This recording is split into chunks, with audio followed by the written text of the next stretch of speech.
all you need to do is boil those potatoes, mash them slightly, whack them in the oven, roast them up, and then they're ready. And I'm going to teach you how to make 2 delicious, super easy sauces that go with them. First one is this delicious, super easy, garlicky yogurt sauce, which literally takes about less than 30 seconds to make. And then the other one, which is this super easy, super delicious tahini sauce, which I've taught you to make in other recipes. I'm not gonna lie, not a lot for me, not a lot can beat that beautiful combination of taste of that crispy potatoes with that gooey middle, along with those delicious sauces. And because they're all so easy to make, it's gotta be, yeah, one of my favorite ways to make potatoes. If you guys haven't subscribed yet, then please hit the button down below, because I will be posting new delicious vegan Middle Eastern recipes every Wednesday, so make sure you stay tuned. All right, how to make this delicious potato dish. So first of all, we want to put the new potatoes, and obviously it just depends how many potatoes you want. I'm doing 9, is it? 1, 2, 3, yeah, I'm doing 9. 1, 2, 3, yeah, I'm doing 9. Yeah, but you feel free to, even if you just want to do 2 to put it on the side with any main meal, then feel free to do that. But yeah, you can, or you can just have it as a side with a bit of a salad. So you want to put the new potatoes in a pot and then cover them with hot water and put them on a medium heat, or high even, high to medium heat.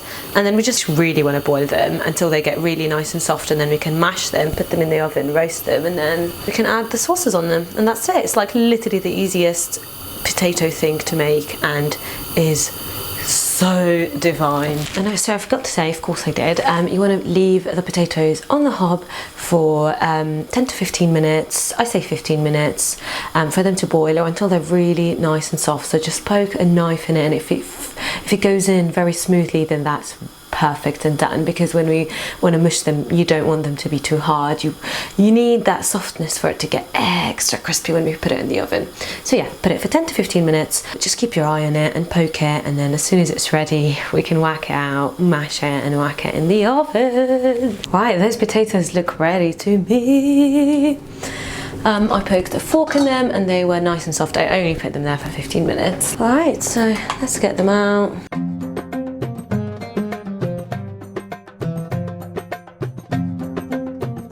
Right, lovely.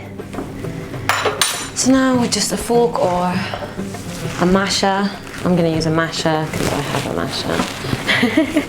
We just want to mash them. Not too much. There you go, just like this. I don't want them to fall apart, of course. Just want to squash them a little bit, get all that moistness out.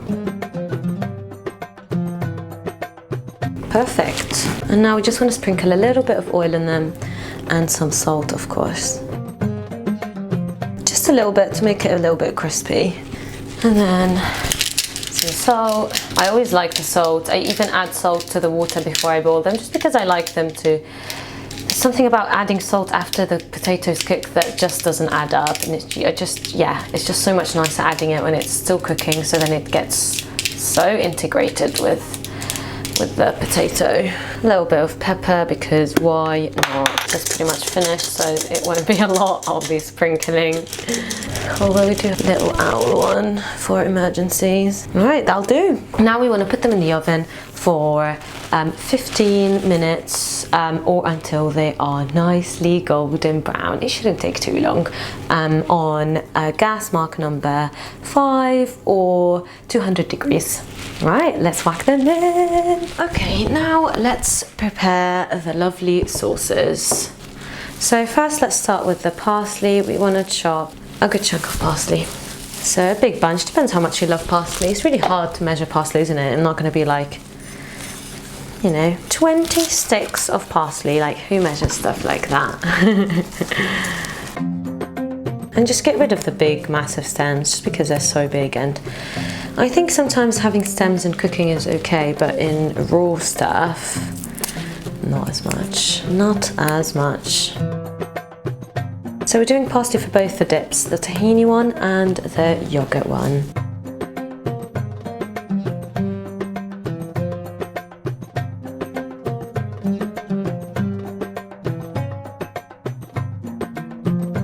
Right, and now we just want to chop it real fine, real good.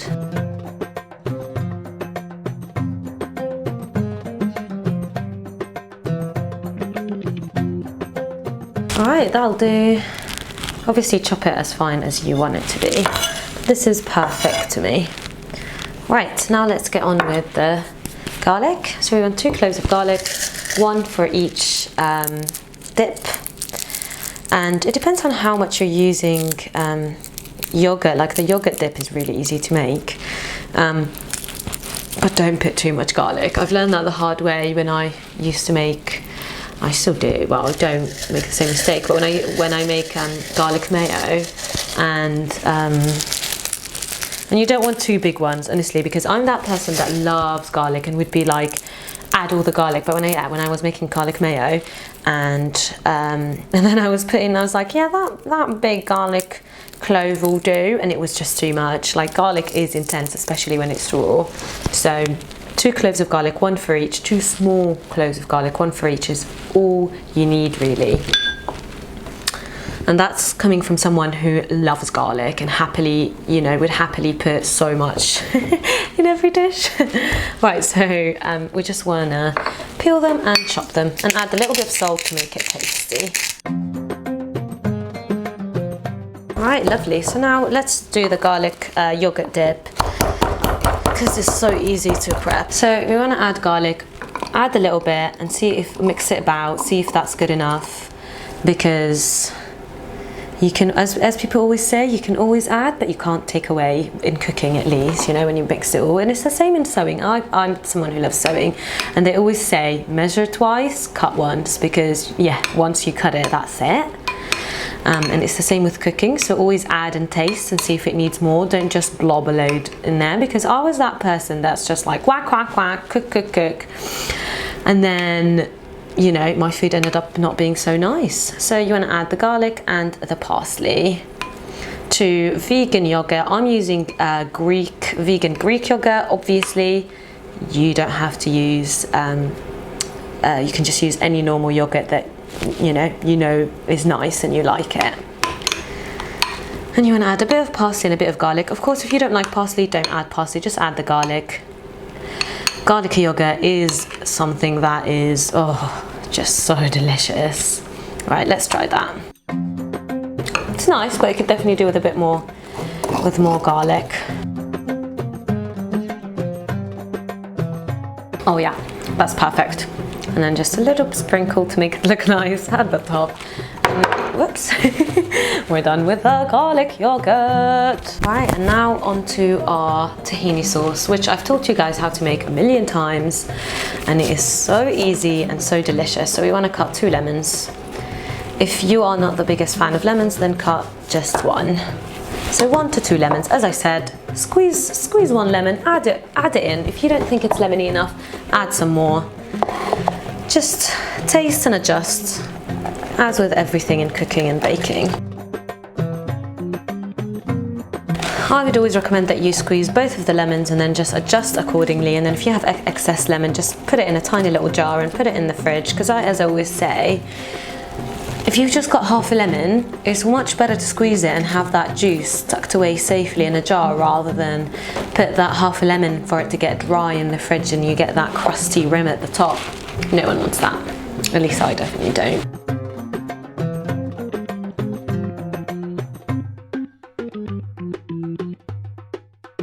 Alright, done with the lemons. So now we want the garlic that we crushed. So we want 4 tablespoons of tahini.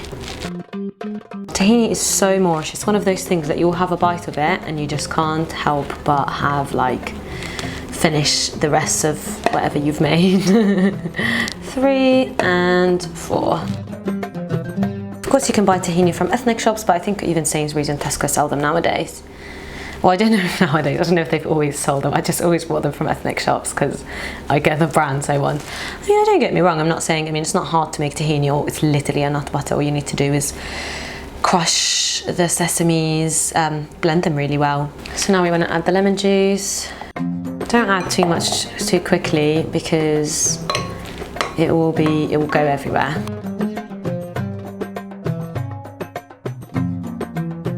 And if at any point it gets too runny, just add a bit more tahini.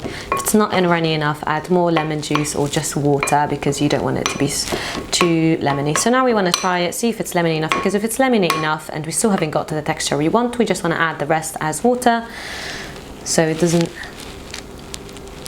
overwhelm us. I love a good chunk of lemon, so I'm going to add a little bit more. Crazy, I know. Yeah, that's lemony enough for me. I'm just going to add some water to it now, and then we're good to go. Slowly add water to it. Oh god, I say slowly and then it... Typical me. Typical me. Okay, I think it's gone too runny because I accidentally chucked it in. So let's add a bit more tahini to it. But that's the thing with cooking. Nothing is ever too... if you do something wrong, if you do a step wrong, nothing is ever too far gone. You can always fix things. There's always things you can do to get your recipe back to how you want it to. Alright, let's add a tablespoon of tahini to make this a bit more held together. So lesson from what I've done here: don't whack too much liquid in it because the texture really changes so quickly.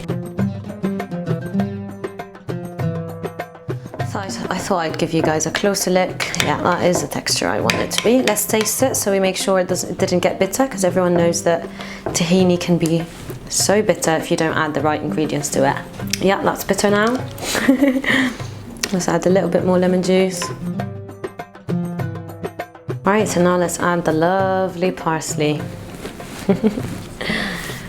I love mixing stuff together, and I love making things. There's something so magical about creating and making, and yeah, just making things from simple ingredients into a delicious meal. Is this good enough for me? Maybe a little bit more water, and then that should be perfect. Let's give it one last taste.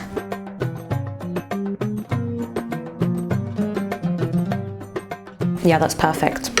Actually, it just needs a bit of salt. It's funny how salt makes tahini more white. I don't know why.